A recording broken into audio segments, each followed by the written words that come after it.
good. Clean the table. We're all good. We on? Hey, everybody. It's Carlos Robles back here at Immortals Inc. Podcast. We're doing another follow-up podcast to our original. No, I had some stuff after the winter break. I took some time and figured we'd schedule a few podcasts, bring in some other guests, and see what's going on. But today I have John Dunn. Hey, Carlos. Thanks for having me. How you doing? I've been on a couple of your podcasts before, but I think this is the first time we've done video. So, wild times. This is what he looks like. Yeah, scary. When everybody says face for radio. No, I'm kidding. I'm kidding, John. No, I get that. But we're going to talk about Savage Worlds, right? Yeah, I think that's what we wanted to talk about tonight. Yeah, well, let me get some plugs out here since you guys were yelling at me. I didn't have any plugs going on. So, right now I have, I don't know if you guys know, but we can get Reaper miniatures now. I got an account with those guys. Awesome. You know what? I have that figure at home. That is an awesome model. It is, yeah. It's oversized. It's pretty tall, isn't it? Yeah, it's 9 inches tall, so it's about taller than the box it comes in. Pretty fantastic bang for the buck. Yeah, Reaper comes with Reaper's an old school. How old do you think Reaper is? Oh, Reaper certainly goes back to the 70s. Yeah, so Reaper miniatures, they come up with a whole lot of cool miniatures. You got ReaperMini.com. We can special order everything they have. We're going to start carrying a line of it too. So I'm going to start bringing it into the store so we have it online or what is it, on demand or in stock, I guess. But anything that's on there, we already had a couple special orders done. So they came in. They're pretty good turnaround time. It said allow 3 weeks for delivery, but it came in about 5 days. Yeah, they're out of Texas, so I think you're probably looking at the time it takes UPS to get it from there to here. I think when they say that long time, I think it's international is what they're talking about. But it's not too bad. But yeah, they come pretty good. But they have pretty good selection of. It's not resin. Yeah, it's resin. It's resin. Yeah, their bones materials definitely. Yeah, resin. Bones is resin, and then they're special. They have a whole line of metal miniatures. You know, it's. What do they use now? Pewter. Yeah. Not lead anymore because God forbid. We'd all die. Yeah, we'd all die from the terribleness of it. But Reaper minis, we can get those now. Come in if you want them. We also got some. I'm starting to get in more dice from different kinds of dice, different kind of companies. We have the heavy D20s, which are metal dice. We have a whole rack of them out there. I've replaced it once so far. Those are my fault, aren't they? Aren't those the ones? Yeah, you're the one. Actually, you're the one. Yeah. Cool. Would you get me some more of them? Yeah, and I ended up getting a whole rack, and they came in, and Josh is yelling at me, "Those aren't going to sell." And then, yes, you did, Josh. Yes, you did, Josh. I owe $100 pair of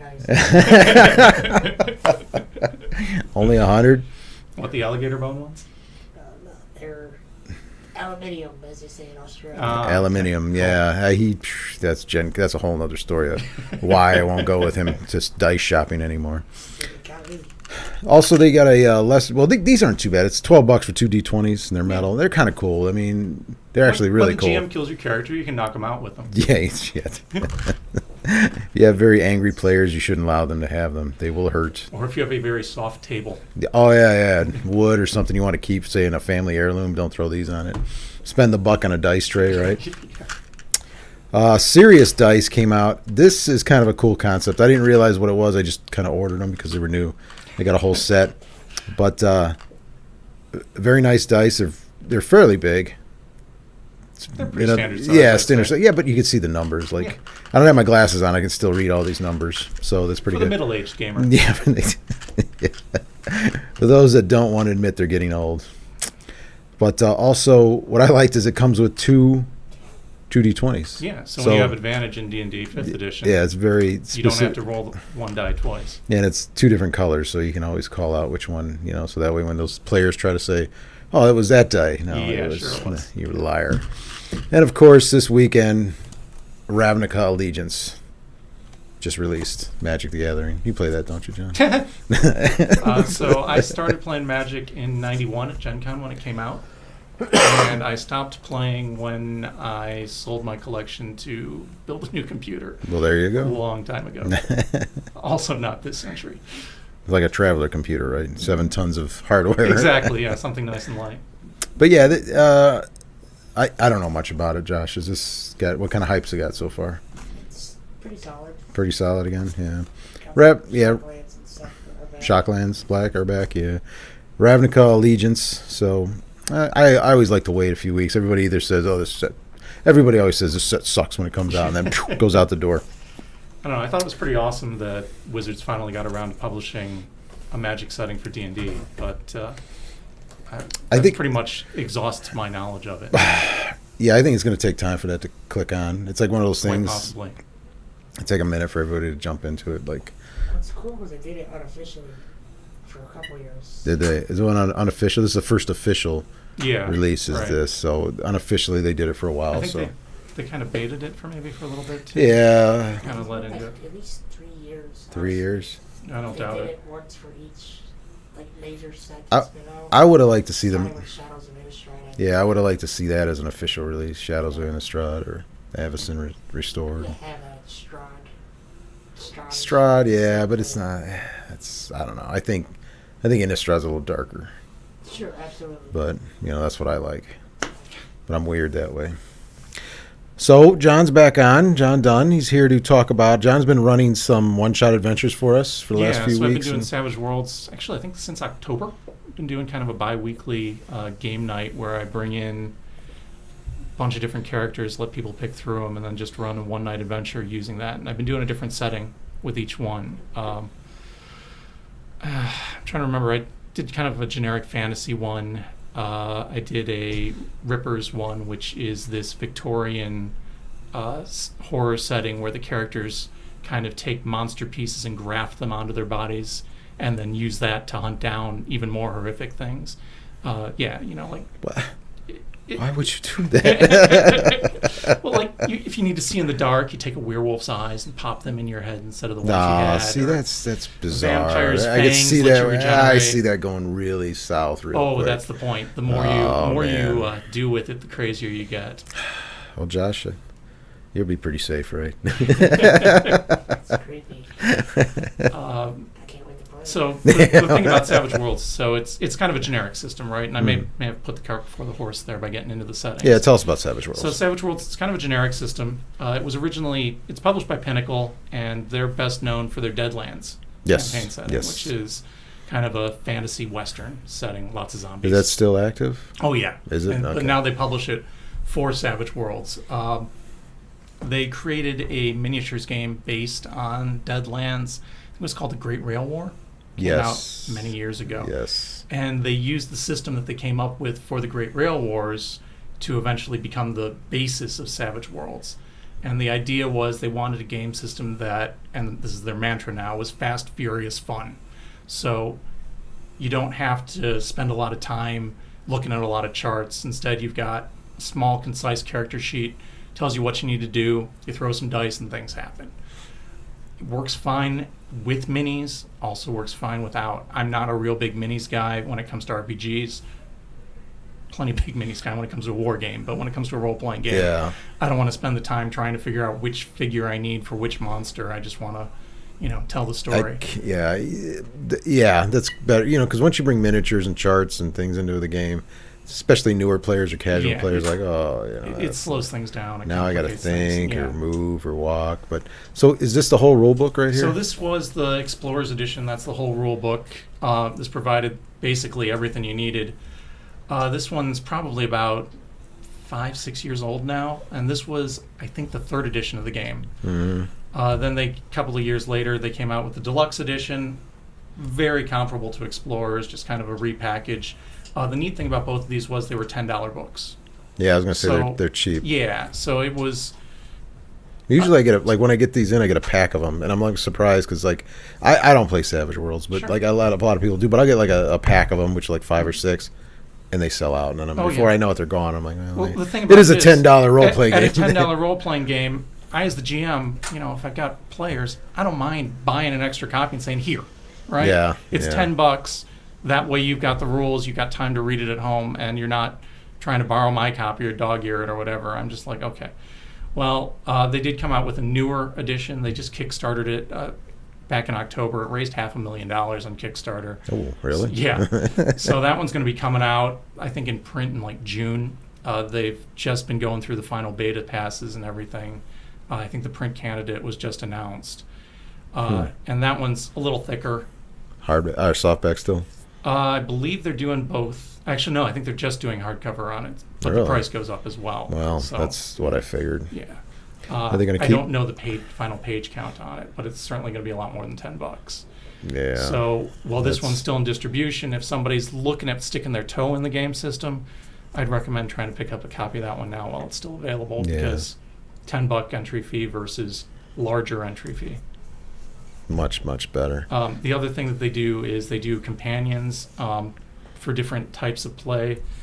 Horror companion, science fiction companion. Do you need those to run the game if it's a horror game, or is it just It add extra depends. rules? If you're going to develop your own setting, it gives you a lot of different options. Like the horror companion's got a ton of different monsters in it. So like the creature section is, that much of the book. Oh, So that's more than half of the book. yeah, well over half. So here's a spine demon, here's a haunted car, information on police, skeletal animals. I mean, there's all kinds of crazy stuff in there. Mhm. But then it also gives you rules like, say, you want to have a sanity system or things like that. They come out with a lot of different setting books. I started to talk about Rippers earlier, which is one of their dark settings. Savage Tales of Horror was a series of books that I worked on. There's 3 in this set. That's also a Pinnacle publication. And the neat thing about these is that they're all pretty much one-shot adventures. So I think this was volume 2. Like I said, there were 3 volumes. This has 5 different adventures in it. And they're all, pretty solid adventures. They're going to take you a few nights to go through. That you could probably cram them into one night. So what's it's $24, $25? And That's in the still not bad. hardcover. Yeah, that's There's a also a hardcover. paperback version of it that So I that's think was $5 less. Yeah, so that's like $5 an adventure. Yeah. Oh, that's not bad. Yeah, it's not bad at all. And then you do need the horror companion for this? No, though? that one I think you can do just with the core Oh, rules. so you can get a whole system with adventures for $35. Exactly. Yeah. That's not bad. And yeah, it's a solid setup. And then, and I hate to cut you off like that, but the Savage World's an open system, so there's a whole bunch of different Savage World stuff to go with it, right? Like, I shouldn't say that it's not an open system. It's a generic system. What did you use? It's a generic system. Yeah. Yeah. So- So so- open system means anybody can do stuff with it, like Fate or Yeah. That's not open what I game meant at all. license is Yeah. open. I meant that it's a generic system, and they can have writers from different genres do whatever they want in that Yeah. system. So there's Okay. There's a couple of different ways people can publish for it. Mm-hmm. Originally, Pinnacle published their own stuff, and like I said, Deadlands is their big Yes. setting. Yeah. And they had 50 Fathoms, which is a pirate, Yes. fantasy pirate setting. Okay. They had Rippers, which was their dark Victorian horror setting. They had a license to do Space 1889, so you could. I did see that. Yeah. Yeah, so travel That's an old between game. Earth and Mars and In boats. exactly, and it's basically sailing ships, Victorian style, to colonize the planet and protect, those indigenous peoples from themselves. Right? Well, you gotta. Somebody's gotta. There you go. My God, look at them. They did. I'm trying to think. The guy, not Conan, but the same guy that wrote Conan did. Warlord of Mars. Actually, Edgar I think Rice. Modifius is doing that. Oh, but, are they?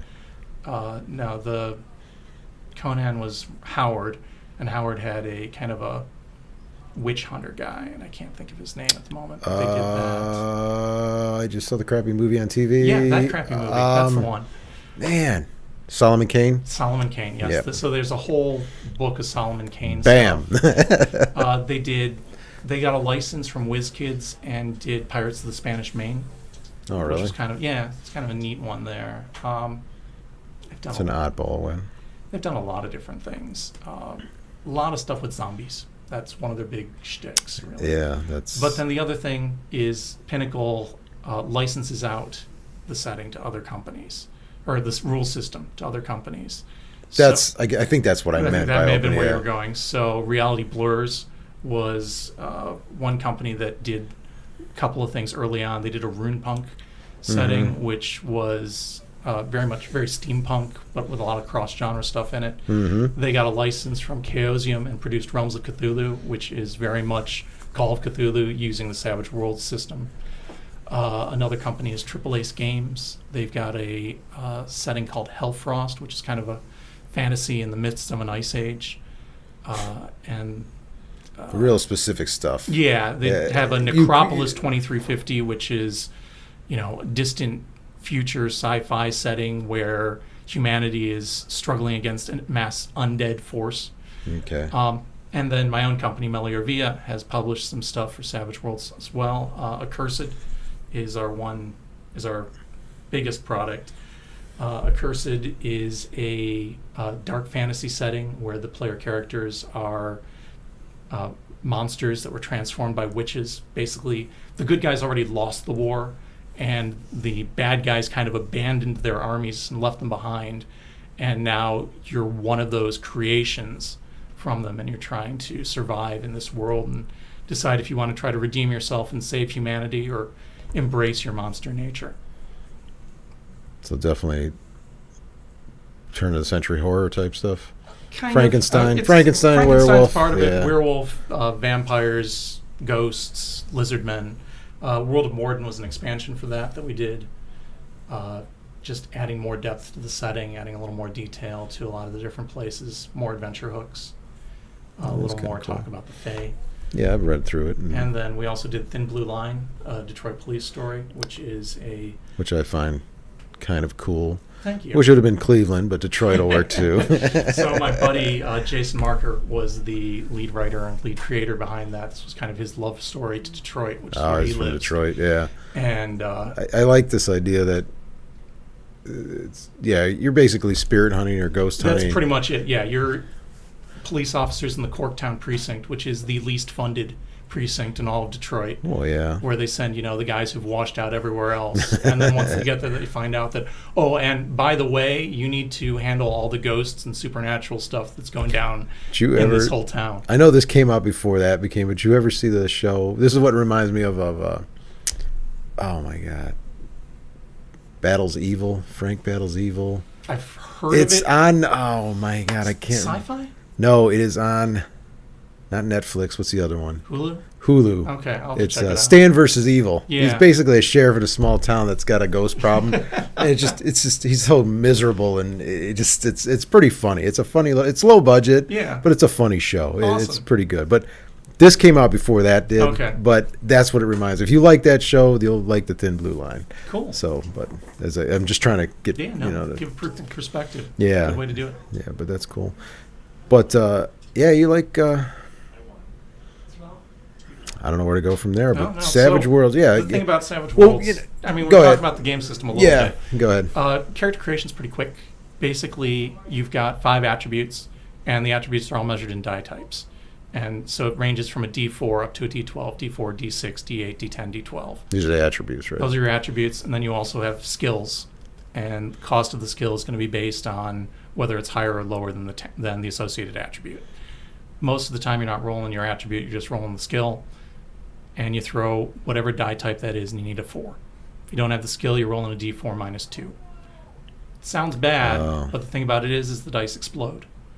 So if you roll a 4 on a D4, get to roll again and add to it. Oh, If okay. you're rolling a D4 minus 2, that means you need a 4 and then a 2 back in it in order to succeed. Here's the catch. Player characters are special. They don't just roll 1 die, they also roll a wild die with it. The wild die is almost always a 6-sider. There's a few special rules where you might do something different, but it's almost always a 6-sider, and you just take the better of the 2 rolls.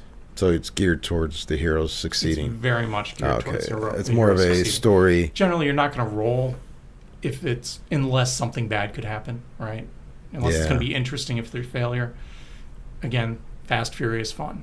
Most of the time, players say, okay, I'm going to go do this. And you say, okay, you do that, and then what happens, right? You don't want to waste time fuzzling around with the nitty gritty when you can be advancing the story and getting to the things that you really care about. So it's not hard. How long do you think to make a character? I think we could probably do one in about 15 minutes. Oh, really? Yeah. That fast? Yeah, so you Now, does it give up depth or the depth of a character for It the can. small? Yeah. Yeah, and I say 15 minutes because I know the system pretty well. So the first time that somebody was creating a character, if they weren't real familiar with the system, they're going to be reading a lot more than I would be, right? Yeah, but I mean, in general, Yeah. once you get it going, Right. So, but you always add time for the new players or right. first time So player. I mean, here's the whole creation summary, right? It's 1 page. You can't really Oh, see it okay. on camera, but But I guess I meant like you can't get too deep with these characters. They can't build too much. Yeah, I mean, the rules. No, I would disagree with you. Oh, would you? Yeah, because How dare you?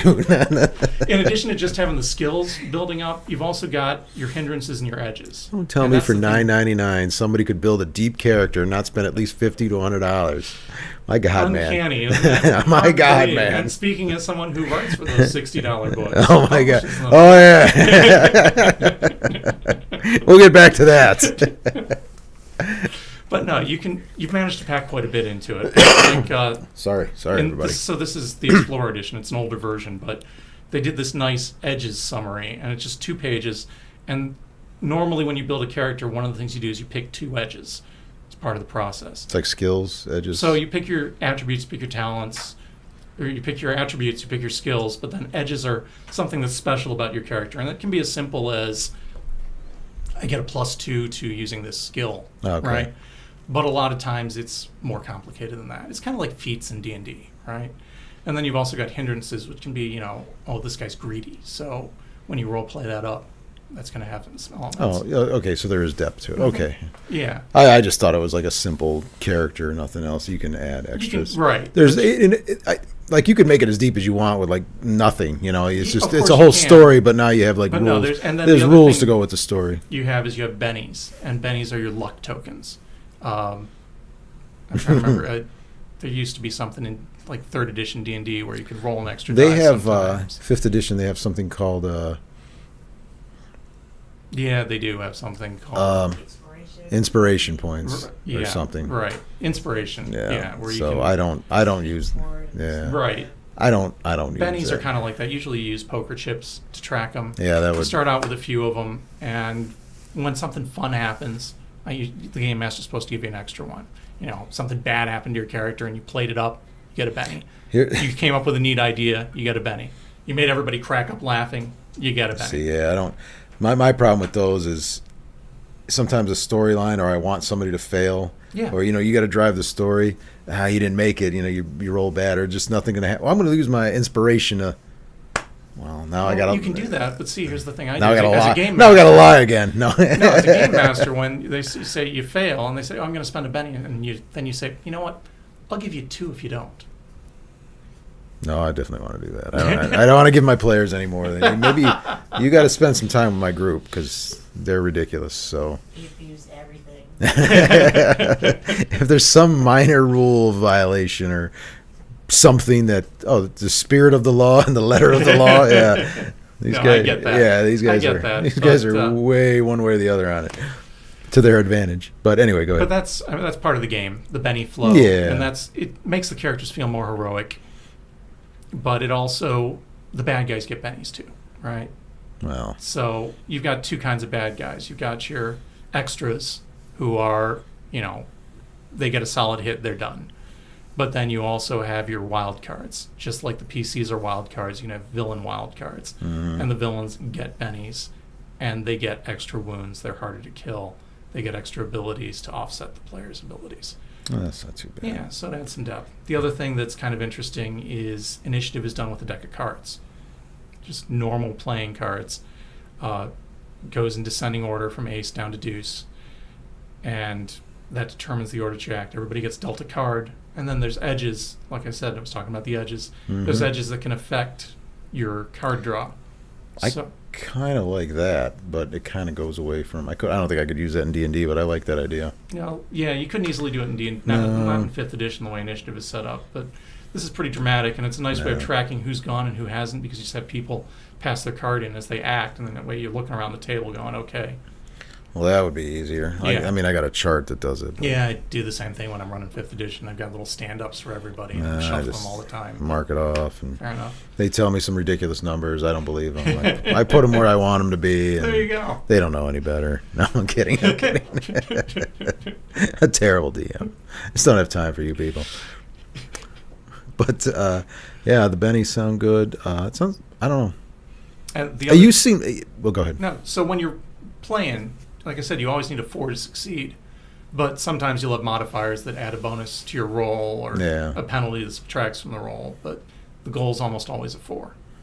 That's not a bad system. I kind of now that I'm hearing more and more about systems. I played a few other games, but I didn't play a lot of smaller games like that, or like not as popular, or just not mainstream, or maybe I wasn't nerdy enough to get into those. But the more I read about or hear about you guys saying the solid number, like the one I know that I liked was all flesh must be eaten. You need an 8 or better to succeed. Yeah. I thought that was unique to them, but the more systems I see with that, you need a 4, you need a 6. Wow, that simplifies it so much. Cause Shadowrun does that. Yeah. From 4th edition on.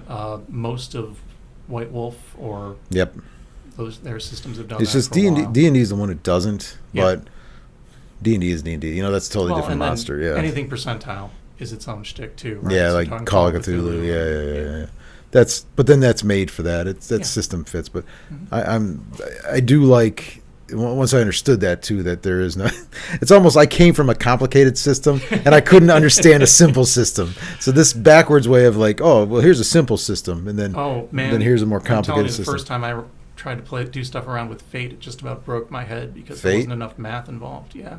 That's just a plus or minus there, right? Isn't it? Kind of. Because they have specific fate dice, and I always look at them. They're either blank or got a plus on it. You roll a set of 4 of them, and so there's a plus and minus, and you add the 4 together to determine. But you're starting off with one attribute, and then it's a question of does it get better or worse. But instead of just using numbers, do you remember Marvel superheroes back in the day? Yeah. How incredible was better than remarkable.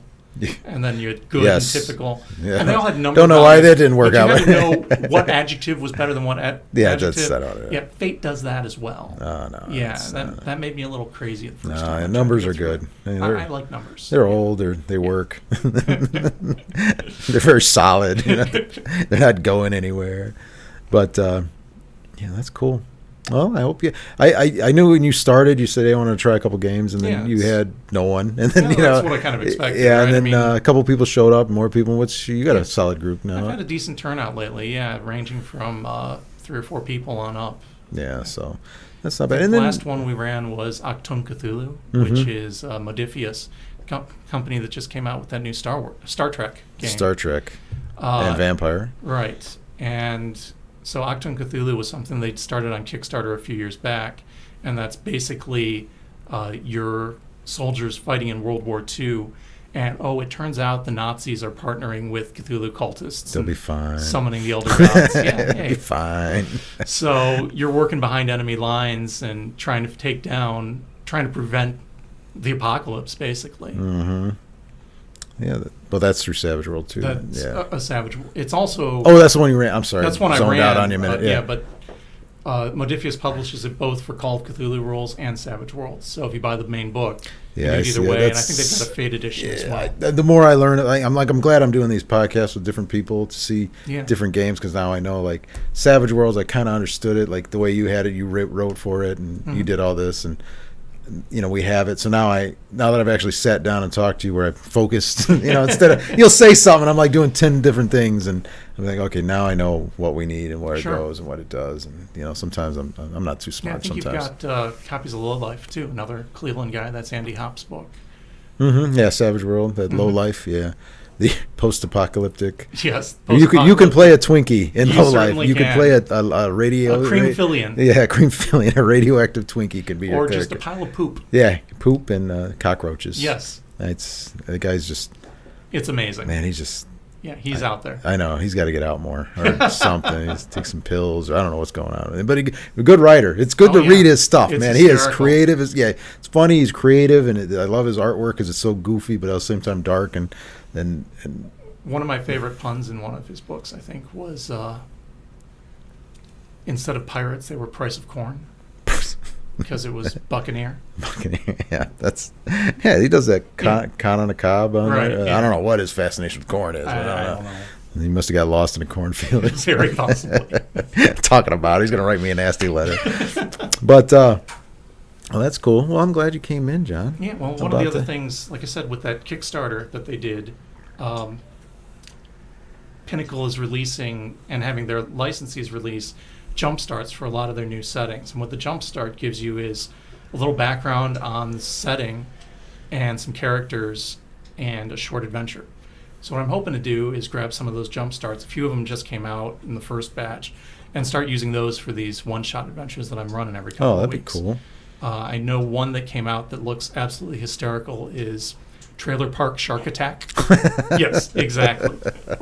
Josh, you in on that? What is it? Trailer Park Shark Attack? Yeah, it basically looks like Sharknado set in a trailer park. Ah, Yeah, and you just get a stack of characters, and it's pretty much expected that they're all going to die. It's just a question of what interesting way each of them are going to die. what an idea. Put you down for a spot, Josh? Sure. Okay. Well, that's cool. Good. Yeah, we'll schedule. We'll have it on Facebook schedule on Yeah. our internet. I think you our know. next one's Our February 3rd. And, I think I'm running 50 Fathoms, which is the fantasy pirate game. Yes. Okay.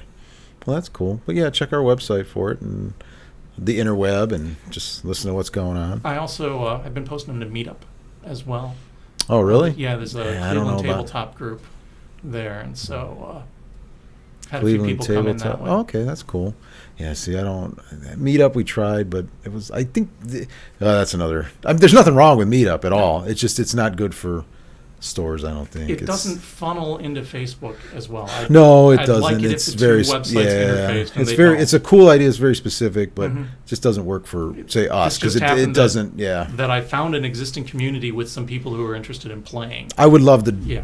Bring that community into us. Exactly. Hey, come on in. And but it's so I get so much going on all the time, and I hear you. I mean I don't know. Yeah, it's just crazy. Like we were talking about yesterday when we were talking on our podcast that we have so much going on lately and new websites, not new website. Well, actually, you are working on a new website, aren't you? We got the name changed or different.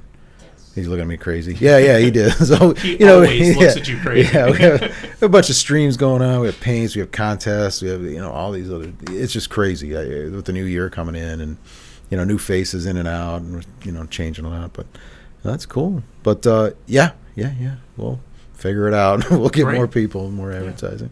And anything else, John? Any last words? I don't think so. Nothing about Fantasy Flights. John came in. You were listening to our podcast today, and John came in and goes, I find it very offensive that you guys didn't think that Fantasy Flight wrote good role-playing games. Like, well, John, and then I'm thinking in my head, oh, crap, John writes for Fantasy Flight. Freelance for Fantasy Flight. He I've worked writes on for about it. 50 books for them by now. Look right next camera. Call out Nate's. How dare you? Yeah, so But- I've worked on Oh, their Warhammer 40K line. I've Yeah. worked on the Star Wars line rather extensively. I've worked on Okay, a well, lot of Star stuff Wars for is them. good. All right, Star Wars is good RPG. Okay. Okay, that one is good. Maybe we were focused on. Let me check the books, John. Make sure you didn't write for any of the stuff we were criticizing next time. Let's see. We're gonna make I mad. think you might have liked some of the Warhammer 40K RPG games too. I seem to recall I ran the Imperial Guard one. Yeah, for you guys. did. You did. You I dug like- that at the yeah, I time. liked it. Yeah, I just don't know. Maybe it was marketing. I don't know, John. I don't know, John. You came in, you threw the gauntlet down on the desk. You were like offended. You didn't. You just wanted to come back and make it known that.